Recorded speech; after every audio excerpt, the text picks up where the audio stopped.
these very special benchmarks, and I hope you can see this. It's an Invar stainless steel plug, all right, a few inches in diameter, and here on the front you see two little pinholes, a special little T-tool, and that's got a cap on it. So first thing you got to do is you got to drill a hole in the Washington Monument, and you don't do this just, we didn't do this. I was down there the day we set this mark, and I remember saying, no, I'm not drilling this hole. Somebody from the National Park Services, because I could just see it now. I'd drill this hole, and it'd be this big crack that would go through the monument. They did that, man. No, we left it up to them. So we drill these holes. So there's one on the south and one on the north face. Here you're looking at the north face of the Washington Monument. And it's just a plug, right? So, and we put the cap on it so that you don't get a lot of crud in there. And then we created these special stainless steel pins, and they just slide right in there, and that's the benchmark. Right? So now you can run levels in there, and unless you really know what you're looking for, nobody would ever see. Nobody would ever see these things, and you've got to have the special tool to access them. So we've put these in all of the major monuments, the Washington Monument, the Lincoln, the Jefferson, and the White House. So in 1984, we established these marks, and now basically the only way these marks come out is if you take the monument down. So now we've got something pretty stable that we can rely on, and you'll see how this works in just a moment. So there's the tools that we use. So here's my plan. Park Service asked me to put this plan together, and I said, all right, but I need to do something that's outside of the mall. So the mall area is basically across here, and virtually everything from here this way is fill. And we know that it's subsiding.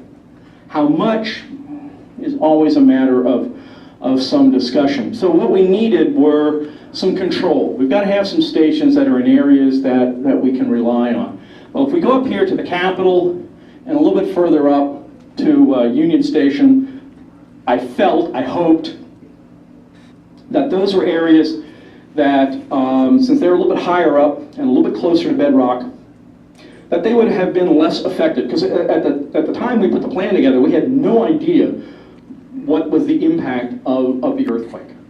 It could have been large. We just didn't know. So I said, well, hopefully, if there's an area of the least mitigation, it's in those areas. So I picked those, and then over here at the area around the White House, we have a deep rod mark that goes down over 100 feet. So I said, well, if I can get into the White House, which fortunately we did, I think I can rely on those. And so what you see here, these yellow lines are connecting a number of the major benchmarks that we have in the area. So the idea was we were going to run from the area of Union Station down to the Capitol, got 2 marks at the Capitol, then across the National Mall, we have a very old benchmark. It's a chisel square in the Smithsonian. Into the Washington Monument, we have a ton of marks around the Washington Monument, so you see the little lines here. And then down around the tidal basin to the Jefferson Memorial, we have a very old benchmark down here. In the railroad bridge, we're going to run a separate line down to the tide station. That's down here at the marina. So we wanted to make sure we took advantage of that. Then up along the Potomac River into the Lincoln Memorial, and back across, and then a side loop through the new MLK. So we included the new MLK memorial that had never been surveyed before, and then back into the Washington Monument, up to the Jefferson Pier, and then back up to the White House. So all of that amounts to roughly about 30 kilometers of first order double run leveling. And we did it over a period of several weeks. This was right during the cherry blossoms, so sometimes you got to be down there when in the park. And we're working at the discretion of the Park Service. If there's a lot of tourists in, they say, yeah, you're not going to work today. If there are not too many tourists, then okay, go ahead and do what you're going to do. So an interesting time, actually very beautiful time. Of course, the weather was beautiful and the cherry blossoms were out and everybody was just loving it. So here's kind of I'm giving you some of the results up front. The benchmark up at Union Station is called T1. And this mark that I just showed you at the Washington Monument is called A. And that's right here. Now the difference and when I say difference, I'm talking about the difference from our published elevations, current published NAVD 88 heights, versus what we got from the field heights. Again, all this stuff that I'm talking about is not field because we haven't done a final adjustment on this. But what we got was 4 millimeters. And we're allowed a 1.5 centimeters. I'm sorry, 1.1 centimeters. And I got to tell you a little story. They were making kind of a little media event. Anything dealing with the mall and the Washington Monument is a media event. And obviously, you know, at NGS, we don't get a lot of media events. So the folks in NOAA Public Affairs, they were making a big deal out of this. And they had a bunch of reporters, and there was one guy who was with AP News. And we're down at the Washington Monument, and we've got our level equipment all set up, and we're running levels, and you know, we're doing our thing. And the guy's asking me, he says, have you found anything that's a major problem yet, something that, you know, that you're concerned about? And I said, well, yeah, as a matter of fact, I'm a government employee, I got to tell you the truth here. Yeah. I know. We won't get into that. I said, but we've got I explained to him what the concept of benchmarks were, and I said, we've got a couple of marks down here in the area that we had surveyed back in 2009 that we've resurveyed again, and here we were just 3 years later, actually less than 3 years later, and I said, I'm getting differences that concern me, and I used the word concern.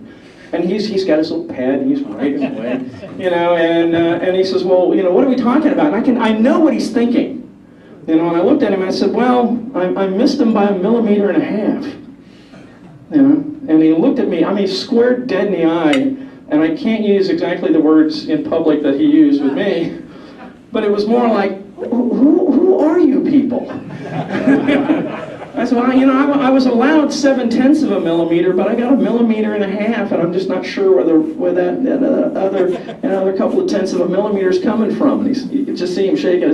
He was thinking, you're going to be like 3 feet or 4 feet. No, we're looking at like 1 millimeter. And so we were really fortunate. We didn't know what to expect when we went in, but just to make everybody feel comfortable, the results were just, the leveling itself was spectacular. We got tremendous results, but more importantly, comparing it to what we previously had, while from my left brain geodesy side, this is the kind of stuff I'm probably going to work on for the next 6 or 8 months, but nonetheless, it's really pretty minor. So from T1, which again is up there at Union Station, down to A, which is right here, we got 4 millimeters. I was allowed 1.1 centimeters. And I just got a couple of others here that I'll put in. This benchmark EP10 is a very old benchmark under the railroad bridge. I got, again, 4 millimeters there. I go down to the tide station, I've got 2 millimeters. Erickson's toe, I had to throw that one in there. Just one of my favorite marks. There's a statue of Erickson, the guy who invented the propeller and the monitor. His big toe is a benchmark. 1 millimeter. So 3/4 of the way across the city of Washington, we got 1 millimeter. And when we finally went back up and checked into the White House, we got 4 millimeters. So, gee, I'm kind of thinking, for all practical purposes, this is looking pretty good. So I'm not concerned about any big issues that are ongoing. And there may have been other things that are concerned, but in terms of liquefaction and things that may potentially cause damage to the Washington Monument and other of the historical structures down there, we're just not seeing anything at this particular point. But to give you a kind of an idea, here's a level rod on one of those types of marks. Now, if you're really sharp, you'll notice this is not the Washington Monument. I went looking for my picture of the guy running levels into the monument itself, and I just couldn't find it today. So here you see the guy sitting up on one of the marks at the Lincoln Memorial, but it's basically the same kind of thing. There's a pin coming out of the wall, and a 3-meter one-piece level rod, that's on it. And there's one of our premier level guys. Actually, his name is Davy Crockett. He really is a Crockett. He's a local boy. He's from Crisfield. One of the finest level people I've ever worked in my life, and I would not go leveling without this guy. Running a Dini 12, so it was a wonderful, wonderful piece of work that we got done. And if we look at the 18 different leveling campaigns that NGS and Coast and Geodetic Survey have conducted since 1884, and this is part of a report that I put together for the National Park Service. Really, the bottom line is settlement, or subsidence, whatever you want to call it, at the Washington Monument. Since 1884, when it was completed, we're looking at roughly about 6 centimeters, about 2.3 inches. And what you see here, the stuff that's kind of highlighted in this pinkish sort of stuff, is areas where we did not have any leveling. Right, so from 1884 to 1901, that basically comes from a report that I had from the National Park Service, and I just had to accept that. From 1901 to 1907, and 1907 to 1912, we ran levels into a number of benchmarks that we had at the Washington Monument. So I'm looking at differences in heights between those various leveling campaigns. And then those marks get destroyed sometime around 1913. Somewhere after 1913 they get destroyed. And we don't come back again until 1922. So between 1913 and 1922, I'm basically saying, well, whatever the settlement rate was before that time and a little bit after that time, I paired it out and said, okay, this is what I think the settlement rate is in that area. But then to complicate it, there's a secondary level line that gets run into the Washington Monument. We don't go up to the monument itself. We never touch the monument, and this happens to be in the 1940s. I'm sorry, in the 1920s. And what happens there is we find there's a centimeter of uplift at A. And they never went up to the monument, they just went to Monument A, and I find that there's about a centimeter of uplift when I compare it to the benchmark at the Capitol. So I'm like, okay, well, it went up a centimeter, and it seems to be consistent. So somewhere in there, I got to throw a centimeter of uplift in this whole thing. And then from 1923 to 1974, again, we have another survey. We have another benchmark. 5 independent surveys into that one benchmark happen to be right in the doorway of the monument. So if at any one point in time before 1974, if you walked into the Washington Monument, you walked right over that benchmark.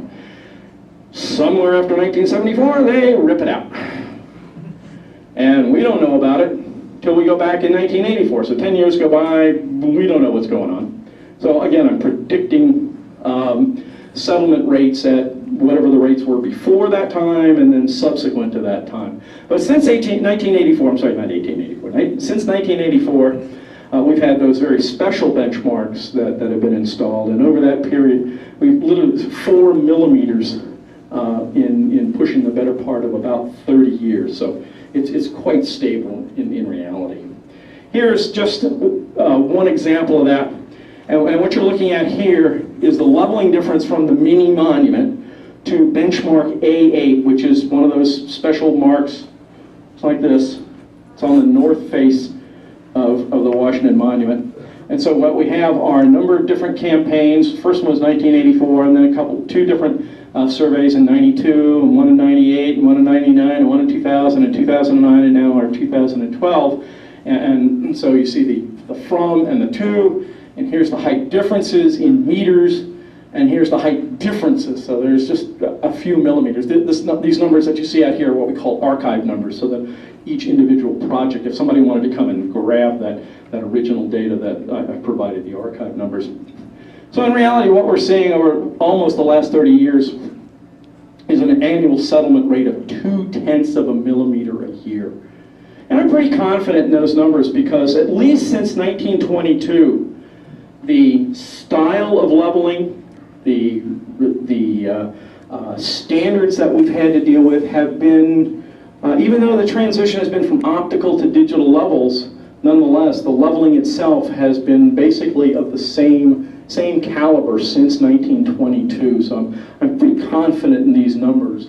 And so, after all is said and done, the earthquake was a big deal, and it shook a lot of things. And yes, the Washington Monument did sustain some rather serious damage, but it didn't settle any more than the standard settlement rate.